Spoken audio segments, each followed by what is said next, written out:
If you clicked on this video, then the assumption is you're a fan of Naruto, specifically the anime. If you're not a fan of Naruto, well, why are you here? Jokes aside, you've seen the Naruto anime, you've probably seen it on Cartoon Network or the internet, or maybe you own the DVDs. Well, I'm going to blow your mind. Or maybe not. There's an arc missing from the original Naruto anime. An arc I'm sure you've seen. An arc that tells the story of a certain white-haired sensei. Yes, that's it. Kakashi Gaiden, a boy's life on the battlefield. But before we get into this topic, subscribe. Hit the bell notification. 90% of my audience is not subscribed. Please, let's get the channel to 2K, alright? Leave a like, hit the subscribe button, turn on post notifications, and if you want more of me, for whatever reason, go follow the socials. Specifically my Twitter. Help me out with the algorithm a little bit, leave a comment, leave a like. That would mean the world to me. And with that out of the way, let's get to the topic at hand. You're probably confused as to what I'm talking about. How was Kakashi Gaiden cut from the original Naruto anime? Where does this claim even come from? Well, look no further than the Naruto manga itself. You see, after the Sasuke recovery mission had finished, the Kakashi Gaiden was the final arc of the original Naruto manga. It was an intermission, if you will. It slides in at the end of Naruto and before the start of Shippuden. Its placement in the story narratively is very powerful, as it's used not only as a tool to further the lore and world building of the series, but it's parallel to the relationship that Naruto and Sasuke had. It also follows a theme of loss that was a big focal point of the Sasuke recovery mission, specifically the loss of a friend. Where Naruto loses Sasuke to the lust of power, Kakashi loses Obito as he saves his life. Not only that, but both arcs feel similar in how simple yet chaotic its execution is. Now, when I say chaotic, I don't mean in terms of writing.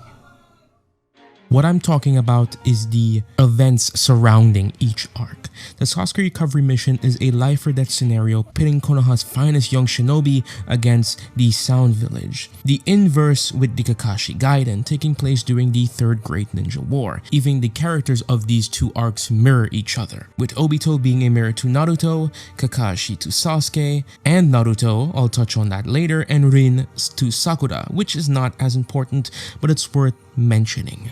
First things first, let's talk about Obito and Naruto. Both characters are not only similar in their origin, Obito being very like Naruto, a black sheep, somewhat talentless, brash, loud, and constantly living in the shadow of his quote-unquote cooler, more talented teammate Kakashi. Despite that, he never shows resentment towards his circumstances, but continues to try and better himself as a shinobi. Even down to their designs are quite similar. The spiky hair and colors Obito's associates with, oranges and blues. While Naruto's outfit, the orange is more present, Obito opts for the blue being the central focus. It's literally a mirror to Naruto in every sense of the word. Everything is reversed. The color scheme is reversed. Blonde hair turned black. Blues where the oranges are supposed to be and oranges where the blues are supposed to be. Down to the goggles are reminiscent of Naruto's first appearance. Even the central concept of these two characters having incredible power within them, Naruto being the Nine-Tails Jinchuriki and Obito having the Sharingan, being from the Uchiha clan, a clan of known geniuses. But despite these facts, they are both relative underdogs at the start of their journey. While Kakashi starts off as Sasuke but ends his journey as Naruto in this flashback, at least Naruto at the end of the Sasuke retrieval mission. Just like Sasuke, Kakashi had witnessed loss, the same loss of a parent right in front of him that left a mental scar. Unlike Sasuke though, he had no revenge to pursue. Just like Sasuke, he was talented, loved by everyone, but because of that, no one came to understand Kakashi. No one knew his troubles, how it affected him. These facts bring new context to their relationship as student and sensei. Kakashi had seen so much of Sasuke in himself, that's why he took him under his wing, sometimes neglecting the other teammates in their training. What makes you think you know anything about it? It's easy for you to talk, you have no idea! Easy.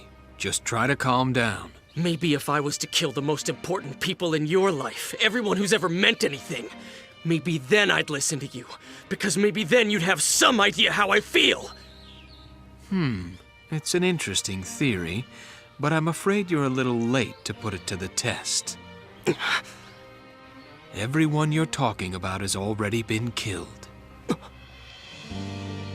I've been around longer than you have, kid, and I've seen my share of troubles. You're not the only one who knows what it's like to lose somebody.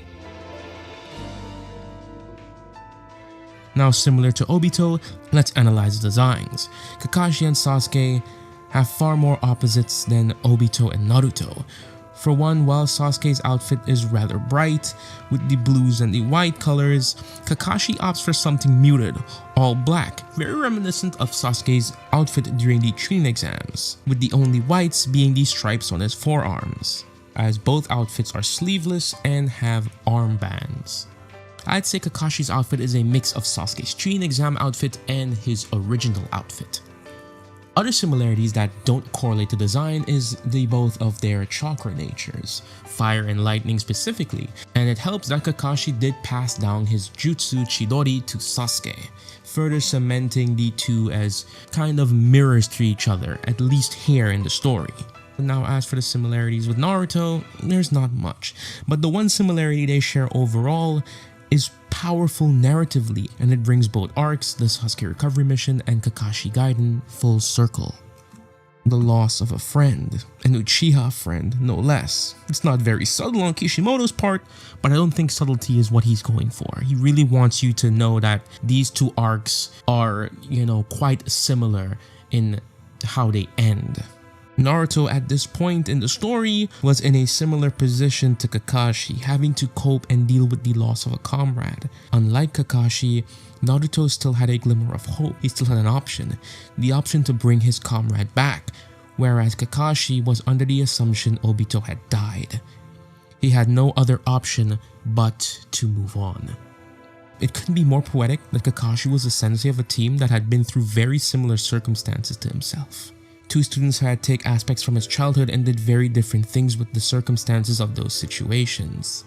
Now you're wondering, why did they never animate this in part 1? Honestly, I couldn't tell you. Could it be that the Naruto manga had taken a hiatus before the chapter drop? Well, that's not it at all. The Sasuke Recovery Mission's final chapter was released in Weekly Shonen Jump the 22nd of November 2004. The Kakashi Gaiden started its publication with its first chapter being published in the magazine on December 22nd, 2004. I guess that's hiatus, but not by much. It's a 1-week break, nothing major. We see this all the time in the industry, but maybe the anime was caught up to the manga. Well, that's not the case either. The final episode of the Sasuke Recovery Mission aired on May 18th, 2005, a whole 5 months and 2 days after the original Sasuke Recovery Mission ended. It's baffling to me that they never animated this but instead added a good 100 episodes of filler before we finally get the final panel of the final chapter of the Sasuke Recovery Mission with Naruto leaving the Leaf Village in episode 220.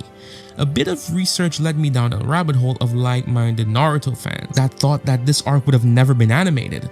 Some people said it wasn't important, which, as you can see, is far from the truth.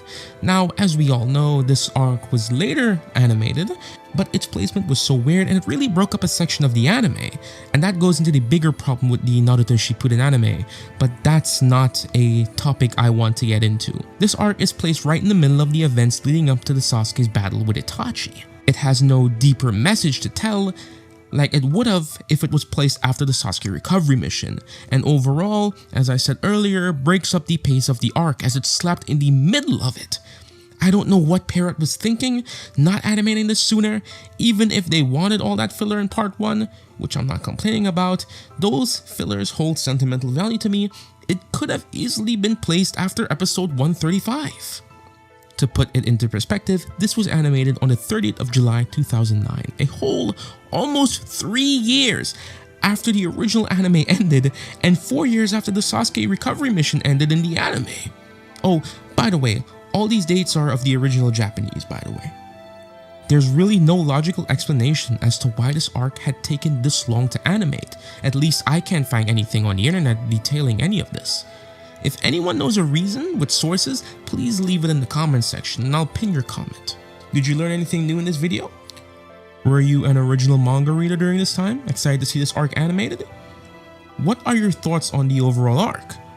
Anyway, this is Grimtoki, this has been Beyond Animation, and please don't forget to help me out with the algorithm by liking this video, commenting under this video, and subscribing to the channel. As I said, help me get to 2K, would mean a lot to me. This is Grimtoki, this has been Beyond Animation, and I'll see you in the next one. Peace.